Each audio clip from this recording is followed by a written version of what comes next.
뉴스 진실을 향한 진지한 수다, 기자들의 수다.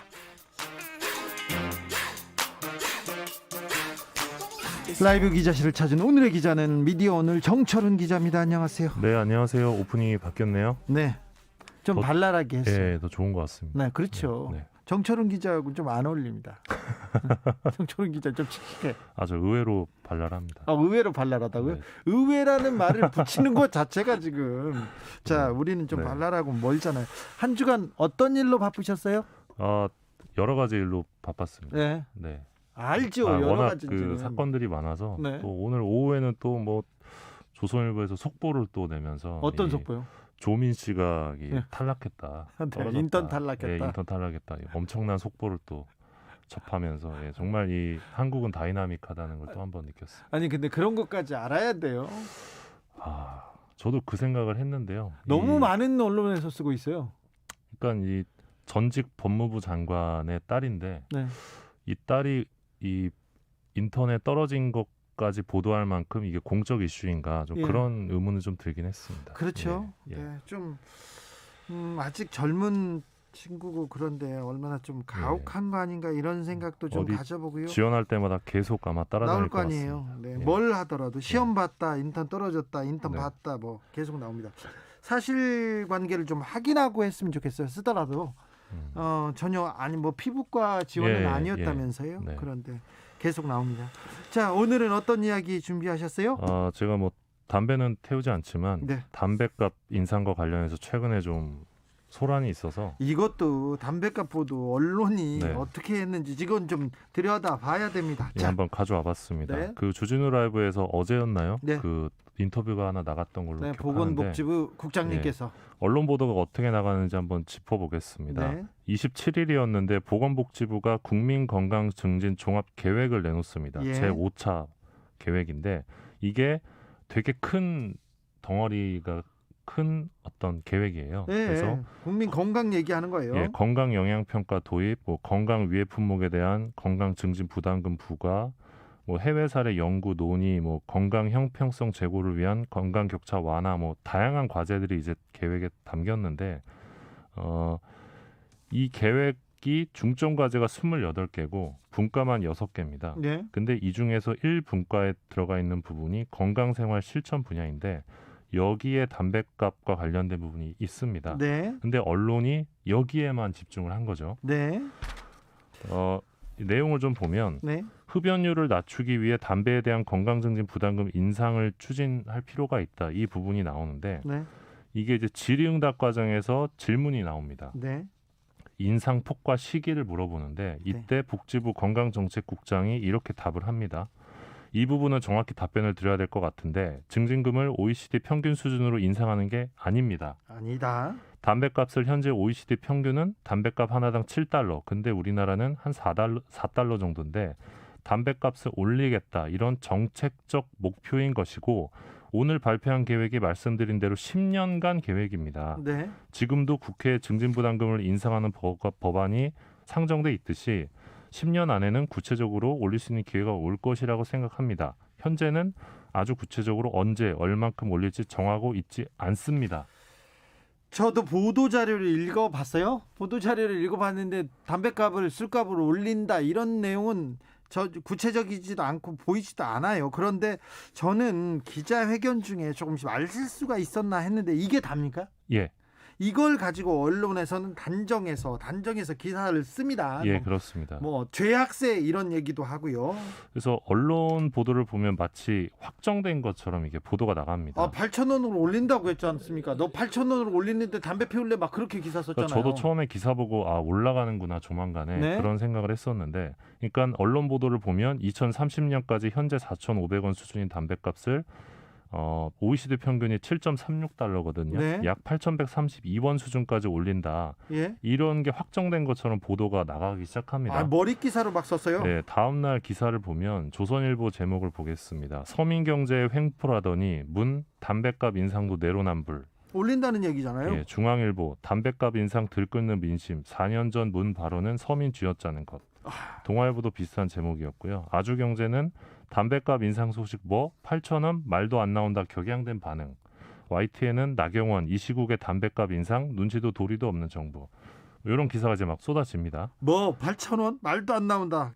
참 격앙된 방. 이게 이제 기사 제목이었는데 네네, 아주경제 기사입니다. 이어서 이제 정세균 총리가 입장을 내면서 현재 정부는 이 담배 가격 인상 및 이 술의 건강증진 부담금 부과에 대해 전혀 고려한 바가 없다. 추진 계획도 없다. 이렇게 밝혔고 보건복지부 역시 추진 계획이 없다고 밝혔습니다. 예. 일단 이 기사들을 보면 내로남불에 좀 초점을 맞춥니다. 네.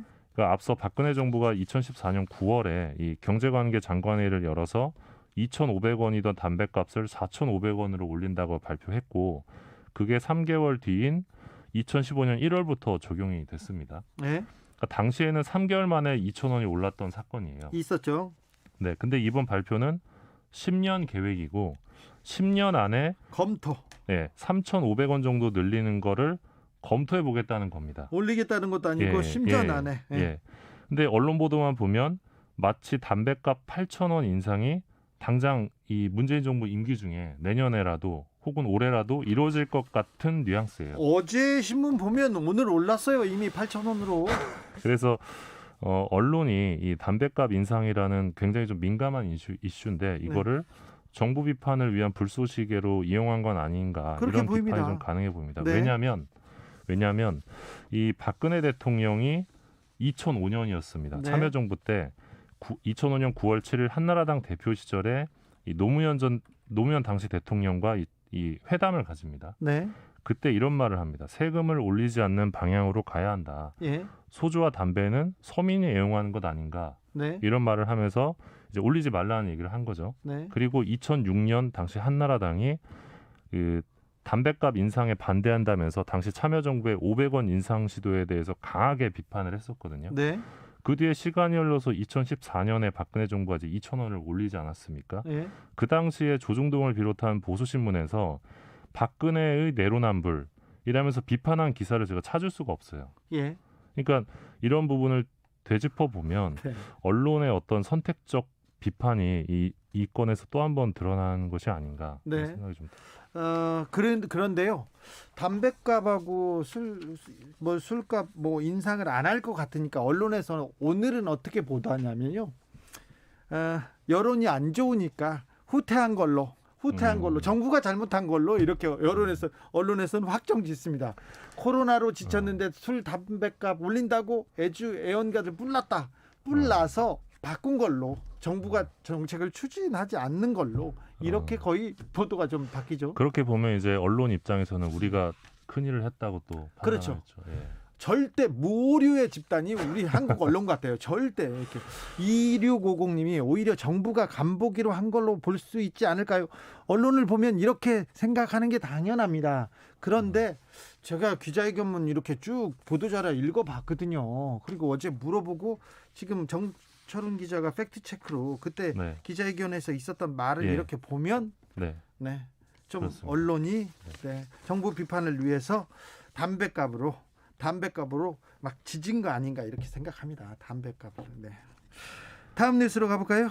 예, 그 최근에 아스트라제네카 코로나 백신과 관련해서 이 효능에 대한 논란이 지금 언론 보도로 등장하고 있는데 특별히 아스트라제네카 백신에 대한 효능 계속 기사가 나왔어요. 구체적으로 보면 이제 보수 신문과 경제지 중심으로 이 아스트라제네카 백신 효능이 노년층에게는 8%에 불과하다. 효능이 8%에 불과하다는 언론 보도가 지금 계속 나오고 있는데요. 네, 지금도 그럼 나오고 있습니다. 8%면 가치가 없는 거잖아요. 아예. 맞습니다. 근데 이제 아스트라제네카 백신이 지금 한국에서 확보한 백신이고 그렇죠. 보도가 한국은, 사실이면 네. 이 백신 접종과 집단 면역 계획에 큰 차질이 빚어질 가능성이 높은데 네. 그럼 이게 뭐가 맞느냐 한번 따져봤습니다. 예. 여기 보니까 한국 언론이 외신을 인용해서 이 보도를 한 건데요. 네. 지난 1월 26일에 이 독일 경제신문 한델스블라트라는 곳이 있습니다. 한델스블라트 저는 잘 네, 모르겠는데요. 저도 처음 듣긴 했는데 그러니까 아무튼 여기서 정철훈 기자하고 저하고 지금 안 들어본 신문이면 그렇게 큰 신문사는 아닌 것 같습니다. 저명한 신문사는. 여기서 이제 해당 내용 이 8% 관련된 주장을 하면서 아스트라제네카 백신이 고령자에 대한 효능이 검증되지 않아 사용에 좀 승인을 받지 못할 거다. 이런 예측을 합니다. 네. 이후에 아스트라제네카 백신을 개발한 옥스퍼드대에서 이 언론을 통해 제기된 이 백신의 효능이 매우 낮다는 주장에 근거가 없다 이렇게 밝혔는데 네. 이후에 독일 보건부에서는 이런 입장을 냅니다. 이 임상 시험에 참여했던 지원자 가운데 56세에서 69세 비율이 8%였는데 네. 이 숫자를 예방 효과와 혼동한 것 같다. 아하. 이게 독일 보건부가 발표합니다. 네. 그러면서 65세 이상 고령자에 대한 아스트라제네카 백신 예방 효과가 8%라는 뜻은 아니다. 이렇게 명확히 정정을 했습니다. 네. 그러니까 한델스블라트가 이걸 착각했네. 효능 기초 착각을 했고 예. 그러니까 전혀 사실이 아닌 거죠. 네. 백신 효능이 65세 이상 연령층에서 8%에 불과하다는 건 사실이 아니어서 이런 얘기를 하면 한델스블라트에서 뭐 반응이 있었을 거 아니에요. 예, 그래서 이제 즉각 이 반박 입장이 담긴 기사를 이제 내보내면서 네. 사실상 이제 정정에 나선 거죠. 아, 정정했어요. 반박이 아니라 뭐라고 했어요? 아니 이제 그러니까 한델스블라트가 이 독일 보건부 쪽 입장을 담은 기사를 내면서 네. 이제 교정을 한 거죠. 정보를 교정했는데 바꿨습니까? 그리고 실제 아스트라제네카 임상 자료에 따르면 요건 이제 어제 KBS가 보도한 내용인데요. 네. 예, 네, 수신료에 같이 KBS가 보도한 알겠어요. 내용인데 네. 65 임상 자료를 직접 보니까 65세 이상 접종자의 항체 형성률이 젊은 층의 65% 정도라고 합니다. 네. 8%와는 좀 격차가 큰 거죠. 네. 65%니까. 그런데 이제 지금 백신을 두고서는 의견이 엇갈리는 건 맞습니다. 왜냐하면 임상을 할 때 이 고령층 56에서 69세의 비율이 그러니까 그 모집단이 좀 적었던 건 맞는 거예요. 네, 8%니까. 예. 그래서 임상 자료가 제한적이다라는 점은 아스트라제네카 측도 인정을 하고 있는데 분명한 건 고령층 효과가 8%라는 보도는 거짓이라는 겁니다. 그런데 독자들 그리고 시민들의 뇌에는 8%만 남아요. 맞습니다. 문제는 우리나라에서 이미 여러 언론을 통해 8%가 유포되고 있다는 건데 네. 파이낸셜 뉴스 기사 제목을 보면 우리 국민 접종할 아스트라제네카 고령자는 맞아도 효과 없다와 같은 기사가 대표적입니다. 예. 그러니까 지금 현재 국내 언론 보도를 보면 틀린 팩트를 그대로 전하거나 또는 독일 정부가 사실이 아니라고 반박했다는 식으로 이거를 논란으로 취급을 합니다. 근데 이건 논란이 아니에요. 그렇죠. 언론의 특징이에요. 네. 잘못한 거를 논란으로 이렇게 해놓고 막 이런 주장이 있고 아닌 주장도 있어요 하고 지나가 버리지 않았습니까? 예, 그래서 결과적으로 지금 관련 기사 읽은 독자분들은 네. 백신에 대한 거부감을 가질 수밖에 없는데요. 네. 그러니까 언론이 이런 코로나19 국면에서 가짜 뉴스에 대한 교정 정보 역할을 해야 되는데 오히려 교란 정보가 된 사례다. 이런, 그렇죠. 네, 이런 코로나 지적이 시대에 가능합니다. 얼마나 이게 건강, 생명 이런 것 때문에 얼마나 중요한 내용이에요. 그런데 계속해서 독감 때도 그랬어요. 독감 백신 이거 위험하다. 막 오늘도 죽었다, 내일도 죽었다. 나중에 보니까 관련성이 하나도 없었어요. 어떻게 하려고 그래? 지금 코로나 백신이 우리를 자유케 하겠다고 코로나 백신을 다 기다리고 있는데 이렇게 불안감 조성해서 누구한테 도움이 되는지 잘 모르겠어요. 그런 것 같습니다. 그러니까 아스트라제네카 임상 자료 원본을 보고 기사를 쓰는 게 가장 정확했을 텐데 좀 그냥 외신 보도를 노력해야죠. 그대로 인용하면서 네. 오보로 양산한 것 같습니다. 아무튼 이 코로나 백신에 대한 공포감이 커지면 집단 면역 어려워지고 우리가 코로나 시대를 극복하는 것도 굉장히 힘들어질 수도 있어요. 그러니까 좀 조심해 주셔야 됩니다. 기자님들 이 8% 누가 기사 썼어요. 이 기자님들 언론사고 기자님들 이름 막 부르고 싶네요. 제가 다른 데서 부르겠습니다. 자, 다음으로는 어떤 이야기 있나요? 예, 요즘 한겨레 분위기가 좀 안 좋은데요. 네. 지금 한겨레에서 이제 주로 사회부 기자들인데 현장 기자 41명이 한겨레 법조 보도가 이 데스크 주도로 정권 편향적으로 작성되고 있다.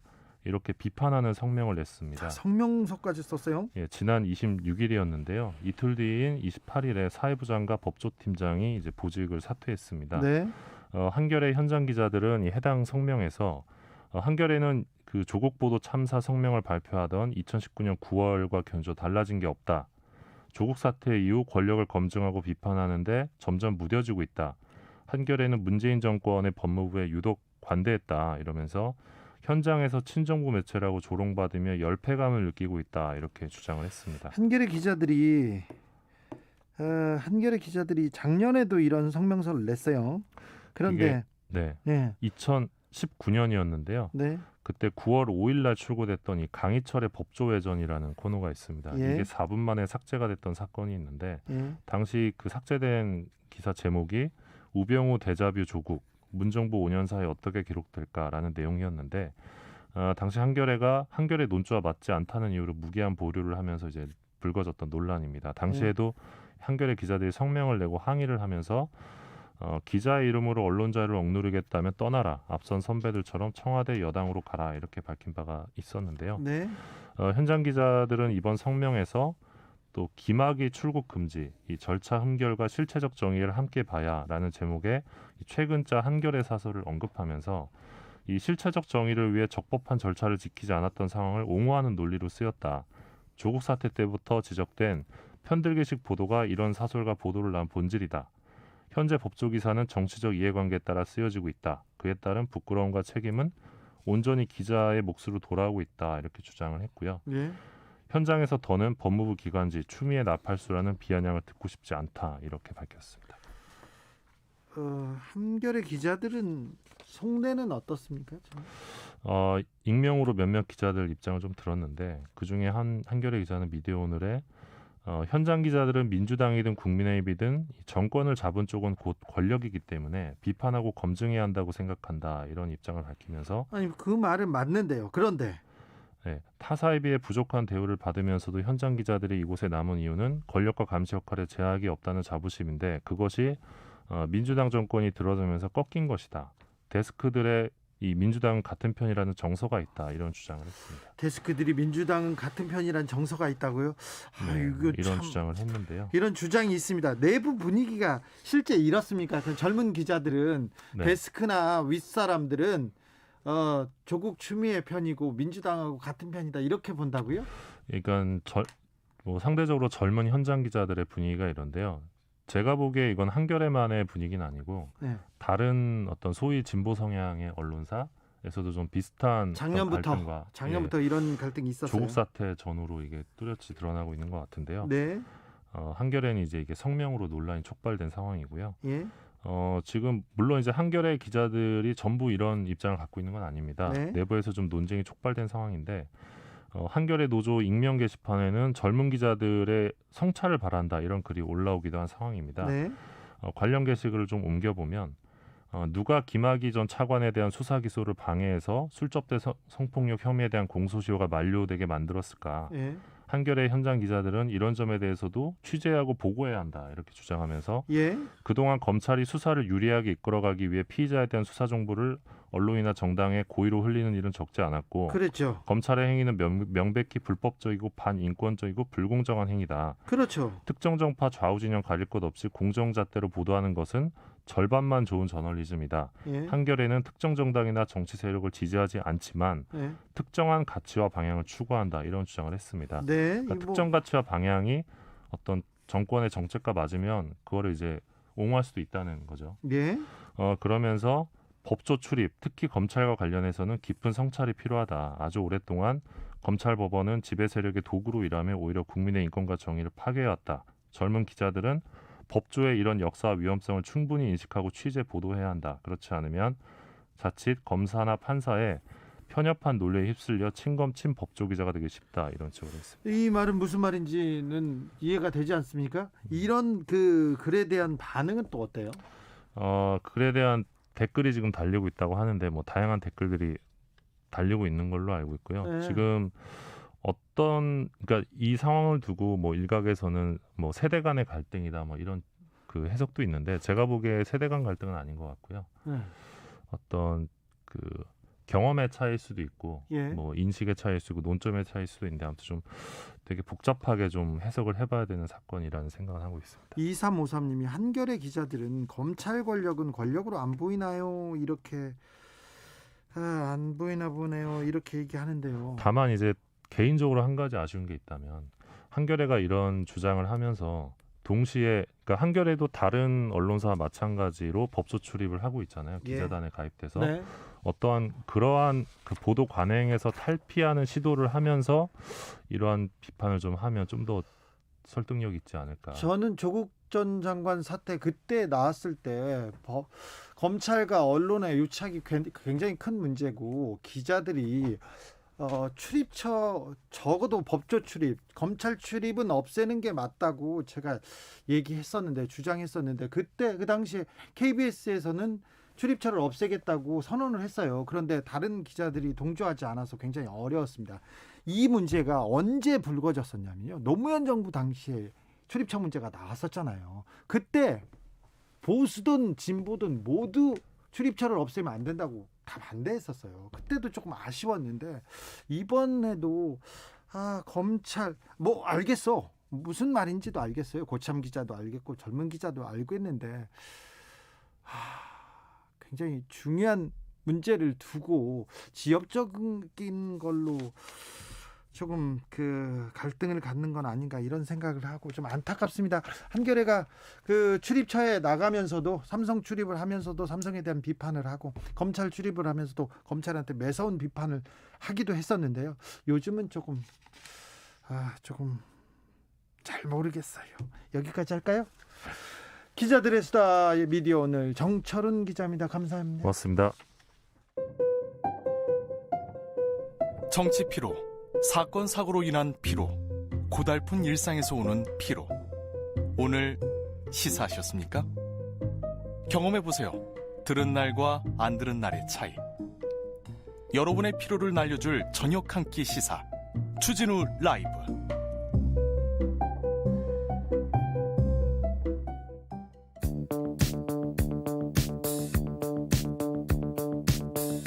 대한민국 정치의 새로운 100년을 준비한다. 21세기형 국회 싱크탱크 정치연구소 영앤영. 21대 국회에 보내는 뜨거운 비대면 고급진 정치 컨설팅입니다. 오늘 정치권 뜨겁게 분석해 보겠습니다. 정치는 데이터다. 정치는 과학이다. 박시영 윈지코리아 컨설팅 대표 안녕하세요. 네, 반갑습니다. 박시영입니다. 올 때마다 스타일이 점점 멋있어지고 있어. 큰일이야. 헤어스타일도 바뀌고. KBS 큰일이야. 분장 실력이 메이크업 질이 좀 높아졌나요? 이렇게 이제 또 연예인 되는 거 아닙니까? 그러게요. 참, 데이터가 지금 좀 약간 좀 그렇게 연예계 쪽으로 가고 있습니다. 자, 아니다. 말도 안 되는. 정치는 촉이다. 정치는 감이다. 최영일 평론가 어서 오세요. 네, 안녕하십니까? 잘 지내시죠? 어떠세요? 그럼요. 아니 네. 지금 박시영 대표만 요즘 잘 나가서 네. 이 데이터 테이너라는 말이 생길 판이에요. 아, 그래요? 네. 하나 갑자기 왜 그러시죠? 3초 전에 만든 게 티가 납니다. 아, 그래요? 네. 자, 지금 3초 전에 아주 뜨거워지는 기사가 있어요. 네. 갑자기 뜨겁습니다. 김종인 비대위원장이 정부가 북한의 극비리에 원전을 지어준다. 이건 이적행위다. 막 이런 얘기를 했어요. 네네. 청와대에서는 바로 터무니없는 주장 강력 네. 대응하겠다고 지금 뭐 소송 얘기를 할 정도인데. 법적 조치하겠다. 네, 이거 어떤 내용입니까? 그런데다가 간단하게 말씀드리면 2018년 5월 이때가 네. 4.27 남북 정상회담이 갑자기 평창 동계올림픽 이후에 분위기가 무르익다가 우리가 기억하는 도보다리 회담이 있었고 그 다음에 한 번은 번개 미팅이 있잖아요. 예, 두 그 번 했죠. 중간이에요. 그 중간. 그 5월 초에서부터 5월 중순까지 이 산업부에서 문건이 하나 만들어졌는데 북한에 우리가 원전을 지어준다라고 하는 것에 대한 계획 검토 문건이 보고서가 만들어졌다라는 주장이 나온 거예요. 네, 이게 뭐냐면 이게 이제 사실은 월성원전 1호기 수사하고 있지 않습니까? 네, 근데 당시에 뭐 청와대 파견 나갔던 산자부 공무원들이 뭐 야밤에 400 몇십 건을 삭제했다 이런 얘기가 나왔잖아요. 네. 530건. 복구를 했어요. 대부분은. 네. 원래 최재형 감사원장이 이야기할 때는 이제 400 몇십 건 중에 대부분은 복구했고 일부는 복구 못했다는데 지금 수사 중인 과정에서 530건의 문건이 삭제된 것으로 최종 확인이 됐는데 네. 이 삭제 문건 안에 그 북한에 우리가 원전을 지원하기로 한 것을 검토한 문서가 들어있었다는 보도가 나온 거예요. SBS에서 나왔죠? 그리고 이것을 김종인 이제 비대위원장이 받아서 이거 이적행위다라고 주장을 한 거고 청와대는 즉각 반응이 나왔는데 사실 무근이며 이거는 법적 조치하겠다. 그리고 이제 윤건영 지금 의원이지만 저는 이제 청와대 국정상황실장입니다. 네. 그 당시에 예. 북한과 나눈 모든 이야기 중에 원전의 원자도 없었다 이렇게 표현했는데 이게 너무 당연한 게 저는 아니 평화로운 시기에 경제 협력을 도모하면서 전력이 뭐 문제가 있다든가 하면 그게 원전이든 LNG 발전소든 남북이 논의할 수 있는 시기가 와야 한다고 봅니다. 아니 근데 그때 지금 그때 경협의 내용이 이미 다 밝혀졌었어요. 그렇죠. 뭐 철도 뭐 이런 게 다 나오지 않았습니까? 맞아요. 협력해야 할 것들이 거기 원전은 전혀 아니, 없었죠. 그리고 또 한 가지는 어느 정권이 생각을 해보세요. 그때 가장 핵심적인 남북 간의 합의의 첫 번째 의제가 뭐예요? 비핵화잖아요. 네. 핵무기를 없애자고 얘기하는데 원전 줄게. 근데 이게 있었어요. 94년도에 네. 김영삼 정부 때 클린턴 정부가 미국이 북한에 너네 핵 핵 중수로를 폐기하면 포기하면, 네. 동결하면 우리가 핵 경수로 2기를 지어줄게. 그리고 중유 얼마 지원해줄게. 얘기를 하고 이 예산을 46억 달러인데 지금 한 5조 원 되는 돈입니다. 이거를 남한이 70% 내고 일본이 20% 내고 유럽이 10% 내고 미국은 안 내. 이렇게 짰어요. 김영삼 정부가 반발을 했더니 당시 클린턴 행정부가 뭐라 그랬는지 아세요? 이거 당신네가 한 70% 예산 내서 지어주면 통일되면 당신네 거잖아. 네. 그래서 YS가 그럽시다 해서 진행되다가 미국이 제공하기로 한 벙커 CU를 주지 않자 북한이 다시 문제 제기를 하면서 NPT 탈퇴를 선언하고 하죠, 당시에. 자, 그런데 근데 미국은 저 경수로 지어준다고 한 적이 있지만 우리 네. 정부는 역대 없잖아요. 아니 그리고 핵에 관한. 원전을 북에다 지어주는데 우리가 지어주고 싶다고 해서 지어줄 수 있는 것도 아니지 않습니까? 당연하죠. 당연하죠. 지금 그거는- 경제 제재상 보면 석탄도 한 톨 못 주는데 네. 생각해 보세요. 우리 열차에 기름 싣고 갔는데 미군이 막았잖아요. 자, 여기 지금 물자를 싣고 북한으로 가면은 경제 제재 위반이 되기 때문에 여기서부터 못 올라갑니다. 그 못 갔잖아요, 그때.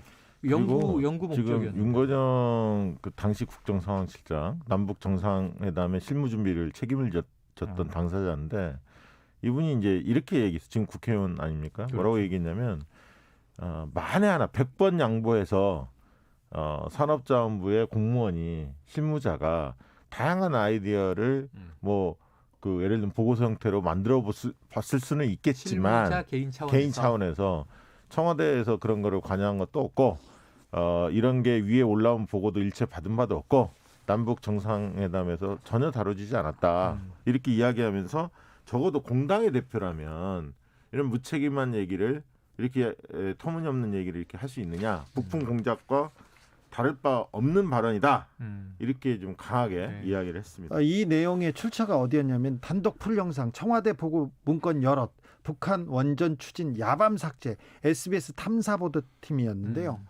저는요 SBS에서 지금 그 공소장을 공개했어요. 저기 그 산자부 공무원들 공소장을 공개했는데 공개한 게 이게 감사원 아니면 검찰에서 조금 공소장이기 때문에 검찰에서 흘러나왔을 가능성이 가장 큽니다.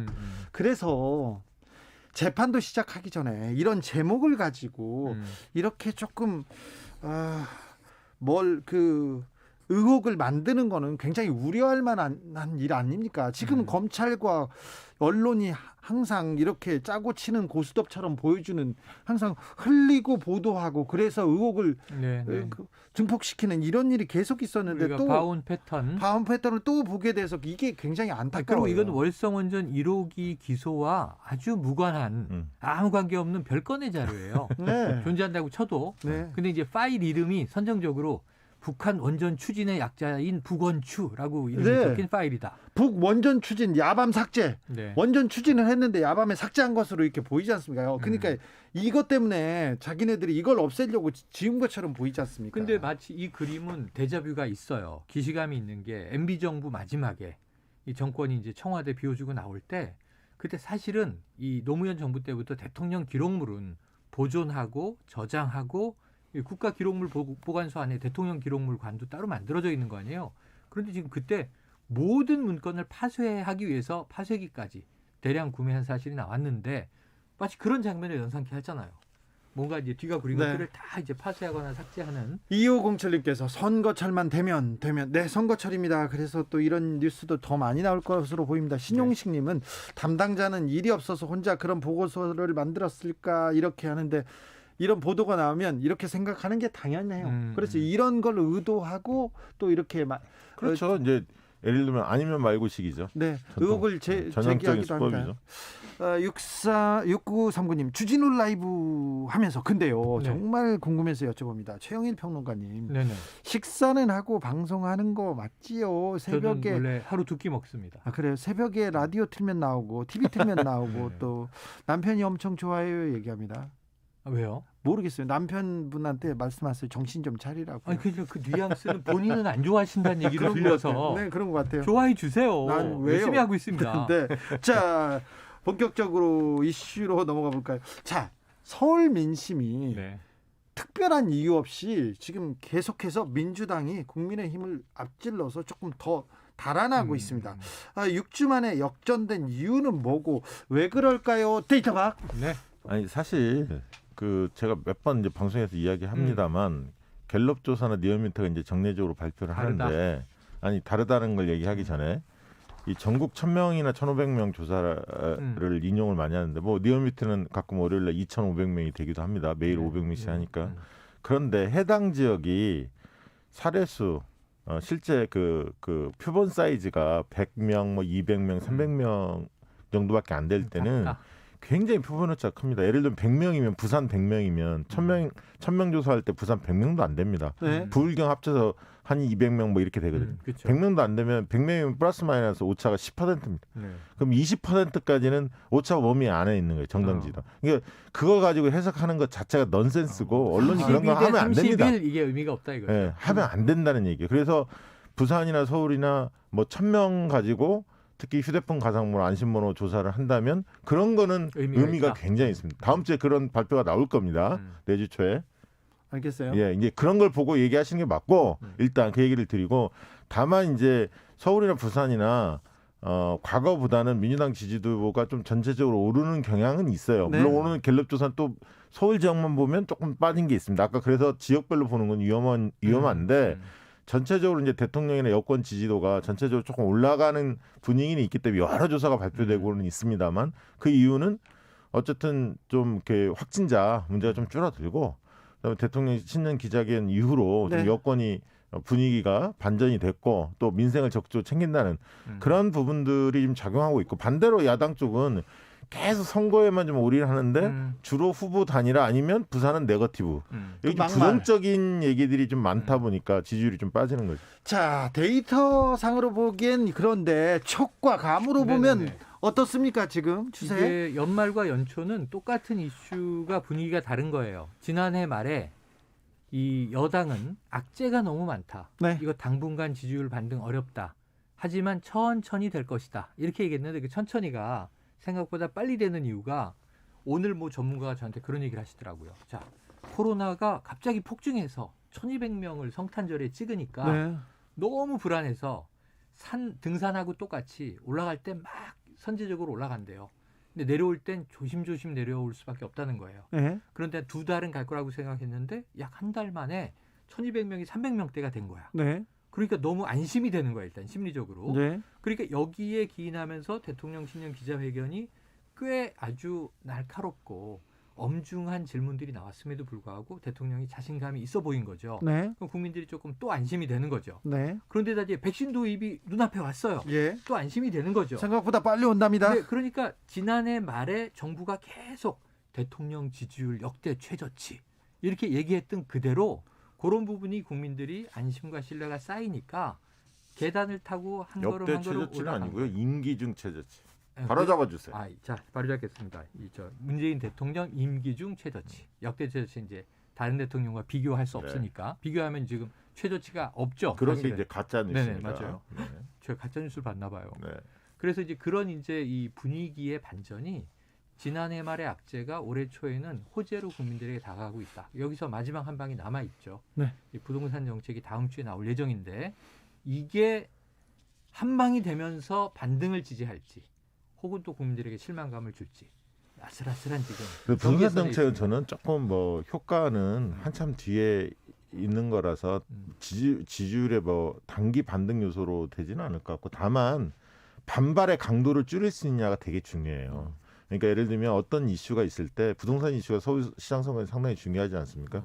그런데 정부 정책에 대해서 비판을 하더라도 그렇다고 국민의힘이 후보들이 내놓는 정치에 꼭 동의하느냐? 동의할 수도 있고 동의하지 않을 수도 있습니다. 근데 여권 쪽에서 공급대책 쪽으로 좀 방향을 잡았는데 그래서 대통령 기자회견에서 말씀하셨고 세대수가 증가했다는 얘기를 하셨고요. 근데 그 방법이 괜찮을 것 같아. 한 4, 5년 정도의 공급 물량이 많이 쏟아질 텐데 지금 꼭 안 사도 되겠구나라는 심리적인 안정감, 불안감을 좀 걷어낼 수 있는 이게 되느냐 안 되느냐가 중요할 거라고 봅니다. 그런데 발표를 하더라도 또 언론이 또 네. 바로 호텔 뭐 청년층에게 잘 살게 하겠다. 그럼 바로 지역적인 걸 끄집어내서 호텔 거지로 만들잖아요. 아니 근데 역세권 개발은 사실 집값 상승 요인이 분명히 있어요. 있지 않습니까? 그래서 그 부분 가지고 뭐 이야기를 많이 하기는 어려울 겁니다. 근데 자. 예를 들면 규제 완화에 반대하는 시민 없을 거고 용적률을 상향하는 데 반대하는 시민 없을 거고 그러면 이거 또 투기 열풍을 오히려 조장하는 거 아니야? 규제 풀고 용적률 넓혀주면 근데 그중에 기부 체납 받아서 공공임대를 또 더 증가시키겠다는 거. 그러면은 제 생각에 이 서울시장 선거가 부동산 정책에 묘하게 도움이 돼요. 왜냐하면 야권 후보가 지금 여당을 막 비판할 시간이 없는 게 본인 컨텐츠를 얘기해야 되니까 나경원 전 의원 자 규제 풉시다. 강남 아파트 23억짜리 농물이 나와요? 이거 안 되잖아요. 음마아파트 얘기했죠. 음마아파트 재개발해줘야 되지 않아요? 이런 얘기를 하니까 지금 야당의 후보도요. 네거티브한 얘기보다는 근데 포지티브한 얘기를 하게 돼요. 그게 이제 예를 들면 이슈로 올라오면 여당 후보 같은 경우 그런 얘기를 하겠죠. 그럼 거기에 용적률 그 완화 조치를 해서 만약에 고층을 50층을 올리면 거기에 대해서 공공의 임대주택이나 이런 부분들에 물량이 대한 빠진다. 아니면 그만큼의 수혜가 있는데 그 부분에 대한 환수 부분을 어떻게 할 거냐 이런 부분들이 논쟁이 붙게 돼 있거든요. 그렇죠. 그랬을 때 국민의힘에 꼭 유리한 것만은 아닙니다. 아니 이 부동산 정책을 가지고 여야 주자들이 대책을 막 내는 게 시민들에게는 긍정적인 효과를 효과가 주죠. 주죠. 네. 부동산 말고 서울시장, 부산시장 재보궐선거에 또 변수가 될 요인은 또 뭐가 있을까요? 그거는 정현정 씨한테 교통정보 물어보고 네. 듣겠습니다. 예상했습니다. 네, 퇴근하고 계신 분들 많으시죠? 금요일 저녁이라 많이 막히고 있습니다. 곳곳으로 사고 소식도 있어서 차간 거리 넉넉하게 두고 안전운전 하시는 게 좋겠는데요. 서부간선도로는 양방면 모두 전 구간 밀리고 있습니다. 경부고속도로 서울 방향도 완성휴게소 부근에서 오산 부근까지 12km 구간 천천히 가고요. 동탄분기점에서 수원까지도 많이 막히고 있습니다. 양재에서 반포까지 이어서 정체고요. 서해안고속도로 서울 방향은 발안에서 화성휴게소까지 정체입니다. 비봉에서 용담터널 더 가서는 일직분기점에서 금천까지 혼잡하고요. 영동고속도로 인천 쪽으로는 신갈분기점에서 동수원 더 가서는 광교터널 부근까지 2km 구간 정체입니다. 월곶분기점까지 이어서 속도 줄여서 지나고요. 제2경인고속도로 성남 쪽으로 문학에서 남동까지 밀리고 있습니다. 반대 인천 방향은 산막에서 광명까지와 남동에서 문학까지 정체입니다. 안전한 퇴근길 되시기 바랍니다. KBS 교통정보센터에서 정현정이었습니다. 테이크아웃 시사 나왔습니다. 오늘도 하나 챙겨가세요. 주진우 라이브. 서울시장 그리고 부산시장 재보궐선거 지금 후끈 달아오고 있습니다. 정말 치열하게 다투고 있는데 자 서울시장의 선거에서 변수가 뭘까요? 서울시장 변수는 네, 서울시장 변수. 저는 두 가지로 보는데 하나는 새로움.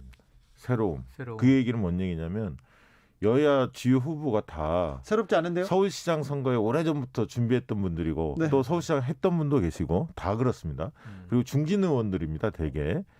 따라서 좀 식상한 느낌이 약간 있거든요. 그래서 참신한 발상, 뭔가 새로움을 줄 수 있는 뭐 정책이 됐든 메시지 같은 행보가 됐든 새로움을 누가 줄 수 있냐 이게 굉장히 중요한 포인트고요. 두 번째는 20, 30대를 누가 잡을 거냐. 그리고 20, 30대는 시장 선거에 대해서 40, 50, 60대에 비하면 조금 관심이 덜하거든요. 근데 이분들 이제 그 불만도 많고 여러 그런 어떤 상대적 박탈감 이런 것도 큰데 이분들의 마음을 훔칠 수 있는 마음을 뭔가 가져올 수 있는 그러려면 뭔가 섹시해야 돼. 이야기 자체가 스토리가 있으면 감각적이어야 돼. 이 부분을 잘 건드리는 후보가 유리할 것이다. 마케팅 전문가다운 얘기예요. 저는 심리적으로 봤을 때 안정감입니다. 안정감. 왜냐하면 이제 마지막에 충격적인 상황으로 재보궐선거가 만들어지기 전을 생각해 보자고요. 자, 박원순 전 시장의 서울. 예를 들면 서울 시민들이 가지고 있는 기준치를 높였어요. 네. 그 예전에 뭐 관선 시대와는 비교할 바도 없고 민선 이후에도 서울시가 늘 진화해 왔지만 그걸 업그레이드해서 국제적 메트로폴리스로 만들어 놨는데 근데 재보선이 이루어지게 된 좀 황당한 지난 여름의 사건은 시민들도 잘 소화가 안 되는 거예요. 네. 왜 이런 일이 벌어졌는가. 네. 뭐 아직까지도 이제 최근에 들어서야 사과하고 있고 그렇지 않습니까? 근데 어쨌든 서울 시민들의 거버넌스, 행정에 있어서는 퀄리티가 높아진 건 인정해야 돼요. 그럼 그보단 더 잘해야지. 플러스 안정감이라고 하는 것은 좀 돌발적으로 충격적인 상황을 보지 않고자 하는. 그러니까 이제 여기서는 그 인물도 중요하고요. 인성도 중요하고요. 그리고 시민들과의 소통과 교감이 중요한데 아까 참신함, 뭐 감각적 이런 얘기 하셨지만 저는 서울 시민은 예측 가능성, 그러니까 불확실성을 낮춰주는 그런 시장을 원할 것이다. 저는 약간 생각이 달라요. 그걸 표현하면 안정감, 이 경제적 안정감을 포함해서 부동산 안정을 포함해서 저는 굉장히 편안함을 주는 시장을 고르고 싶어 할 것 같아요. 그러니까 저는 뭐냐면 박 시장식의 어떤 긍정적인 포인트는 많은 부분을 시민들이 한 10년간 봐왔기 때문에 인정하고, 그 익숙하고 그러나 중요한 건 뭐냐면 최근에 경기도나 인천, 특히 경기도 이재명 지사가 상당히 지금 주가가 높으니까 옆에 있는 광역자치단체 지방정부하고 비교하는 게 형성이 됐습니다. 특히 재난지원금이라든가 뭐 기본소득 뭐 여러 얘기들을 하면서 그래서 왜 저기는 주는데 우리는 왜 안 주지? 이렇게 생각이 이미 들어왔어요. 네. 그래서 훨씬 더 과감한 사람이 정책이 들릴 거다. 저는 그렇게 보고요. 그래서 경기도에서 했던 부분들보다 더 서울이 또 자부심이 있지 않습니까? 서울 시민들이 나름대로. 그래서 그런 부분들을 염두에 둬야 한다. 그래서 식상하고 늘 들었던 얘기는 오히려 그 후보한테 마이너스다. 그리고 과감해야 한다. 저는 자, 그렇게 주문합니다. 뭐 단일화는 잘 될까요? 특별히 범보수 단일화는 잘 안 될 겁니다. 잘 안 될 것 같다고요? 네. 왜냐하면 어차피 단일화는 시도할 거예요. 그건 안 한다는 게 아니라 네. 시도하는데 깔끔하게 그게 정리가 될 거냐는 쉽지 않다고 보는 이유는 김종인 금태섭 뭐 일주일 만에 끝낼 수 있다 이렇게 당연히 얘기하는데. 끝낼 수 있죠. 근데 이제 김종인 위원장이 아마 시간을 좀 벌려고 하는 거 아닙니까? 네. 그 나경원, 오세훈 이런 분들이 자체 충분히 후보를 띄워야죠. 띄워야 하니까. 그런데 아마 설 때 메시지로는 단일화를 3월달에 반드시 하겠다라는 정도의 입장 표명이 있을 거예요. 설 민심을 겨냥해서 보수층들한테 기대감을 불러일으키기 위해서. 그러나 금태섭 얘기 나왔지 않습니까? 3명을 하겠다. 원래부터 구상이 그렇게 돼 있는 거예요. 네. 그러면 국민의힘의 최종 주자가 결코 불리하지 않습니다. 지금 안철수 대표는 조금 빠지는 분위기고요. 국민의힘 주자 중에 특히 나경원 같은 게 조금 올라가는 그런 분위기가 있습니다. 물론 수치로 좀 더 나와야 알겠습니다만. 그런데 금태섭 후보라는 분이 결국은 안철수 대표 표를 일부 잠식할 가능성이 있거든요. 그런데 이제 안철수와 국민의힘 최종 주자 간에 지지율이 엇비슷하면 여론조사 문항을 가지고 어떻게 설계하느냐에 따라 다 다른데 각자 각 캠프가 다 사전에 여론조사 해봐요. 자기들한테 유리한 협상안이 다 갖고 있습니다. 서로 간에. 그래서 엇비슷하면 정말 조율하기 쉽지 않습니다. 네. 거기다가 지금 김종인 대표 비대위원장이 국민의힘 후보, 그다음에 안철수 후보, 그다음에 금태섭 후보를 붙였잖아요. 그렇죠. 금태섭 후보를 하나 붙였다. 허허, 이거 자기한테 유리한 거잖아요. 국민의힘 쪽에 유리한 거고 네네. 또 붙일 수도 있잖아요. 좀 그렇죠. 중도적인 사람. 그렇죠. 그래서 이거 참 단일화가 이런 식으로 붙이면 국민의당에서는 막 화날 것 같은데요. 그러니까 저는 국민의당의 안철수 후보가 왜 이걸 예상을 안 했냐 이거예요. 저는 이럴 거라고 생각을 했어요. 그러니까 이 지금 국민의힘 내에 아직 튀는 후보 없이 뭐 출마 예상자들은 난립하고 있는데 지지율은 안 나오고 안철수 대표가 먼저 딱 출마 선언하니 이 타이밍은 참 좋았죠. 이때가 참 멋있을 때였어요. 오랜만에 타이밍 제대로 잡았네. 그러니까 지지율 딱 올라가고 모처럼 주목을 받고 안철수 죽지 않았구나. 될 것 같아. 이런 분위기가 있을 때 주도권을 꿰야 되는데 거기에 취한 것 같다. 근데 김종인 비대위원장은 판을 읽고 시간을 계속 끌어.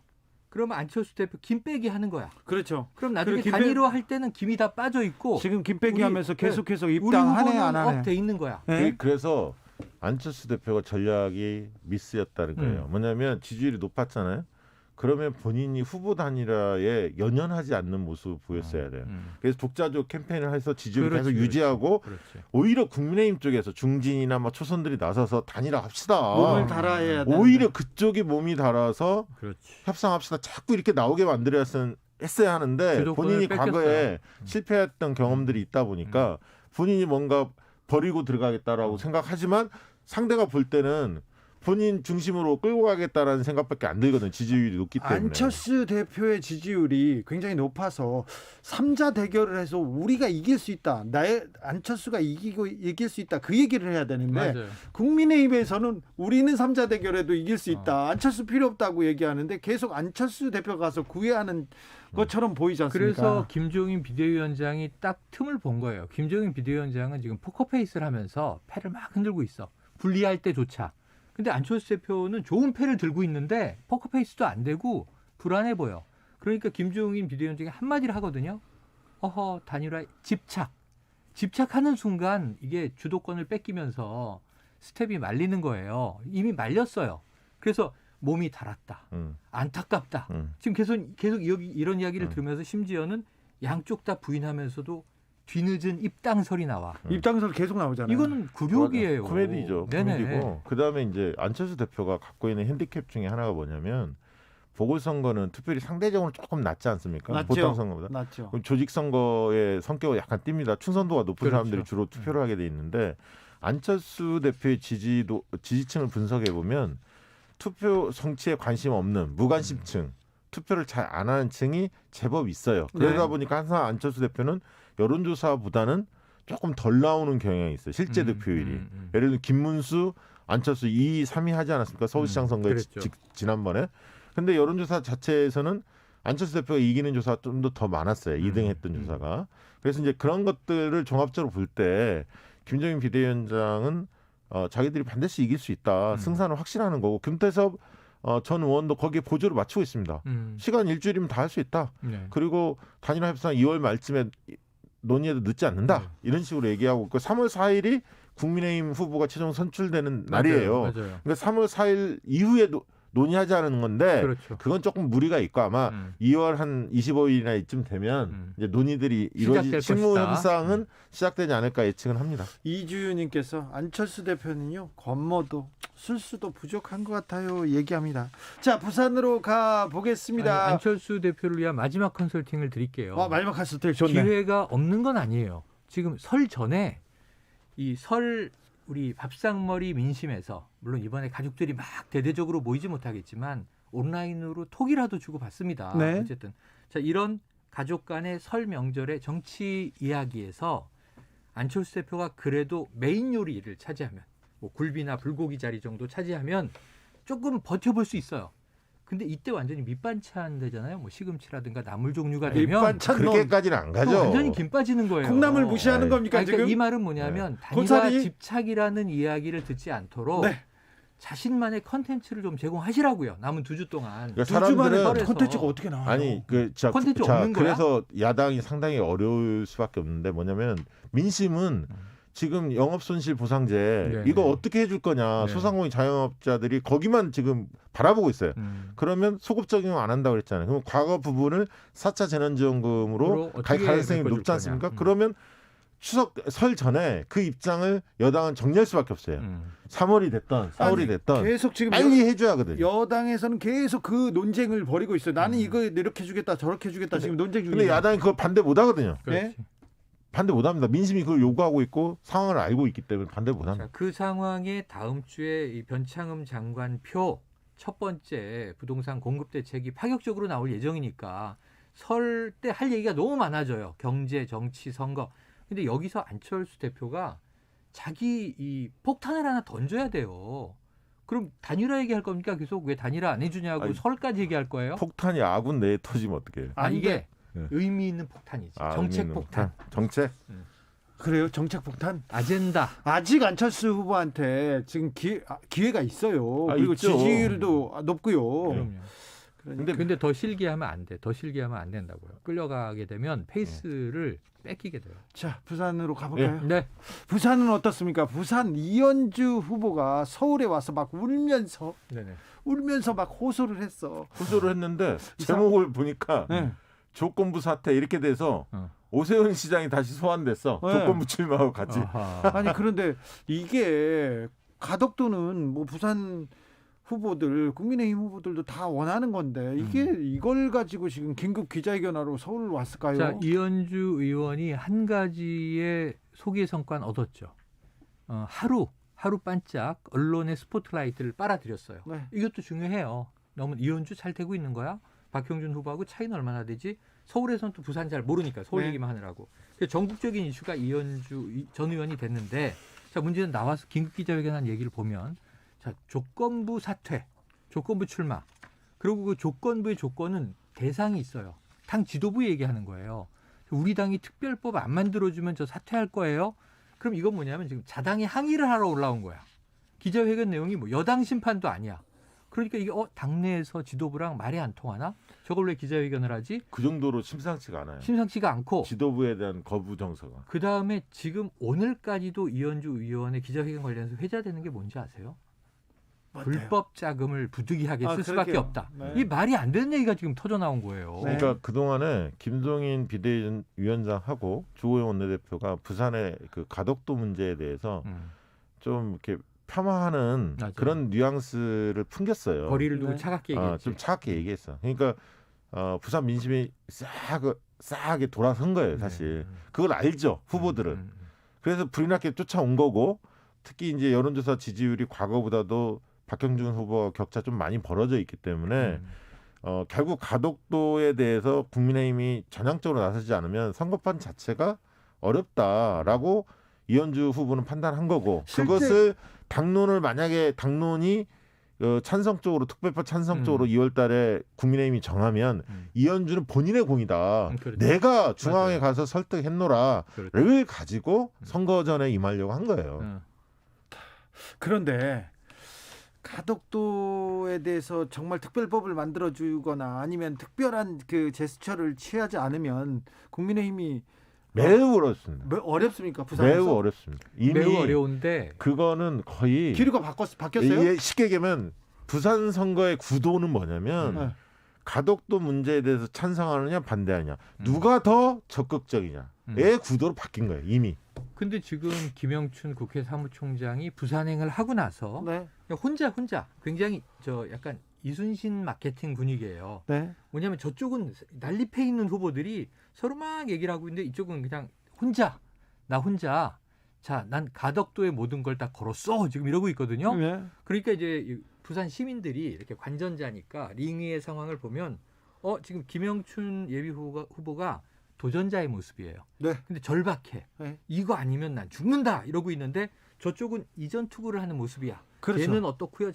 이런 모습으로 보이거든. 거기다가 동남권 광역철도가 굉장히 센 거예요. 부울경, 부산, 창원을 연결하는 부산, 울산, 창원을 연결하는 이 광역 지하철 철도 이게 굉장히 중요한 의미가 있어요. 부산에서. 거기다가 민주당에서 오늘 이낙연 대표가 또 내려가가지고 가덕 신공항은 야당이 반대도 2월 임시국회 우리는 처리하겠다. 우리는 한다 이렇게 얘기하지 않습니까? 당연히 그렇게 나오겠죠. 그러니까 이게 주호영 대표는 지금 말을 못해서 답답하지만 속으로 부글부글 할 것이 TK 민심도 얘기를 해야 되는데 네. TK의 지금 이게 반가덕도 정서를 얘기하면 판이 어려워질 것 같으니까 간신히 자제하고 있는데 홍준표 전 대표가 뭐라고 했냐면 가덕도도 짓고 밀양도 짓고 두 개 다 하자. 홍준표 대표 막 던지고 홍준표 대표 단일화에 대해서도 금태섭 안철수 둘이 단일화하고 우리 당내에서 본선 주자 나오면 왜냐하면 또 하고 홍준표 전 대표 입장에서는 책임도 없잖아. 안철수 대표를 네. 대선에 안 나오게끔 최대한 다 묶어놔야 거든. 지방선거에 그럼. 묶어두고 싶은 거죠. 그렇죠. 그래서 토너먼트로 해라 지금 이런 거고 다 지어라 그런 건데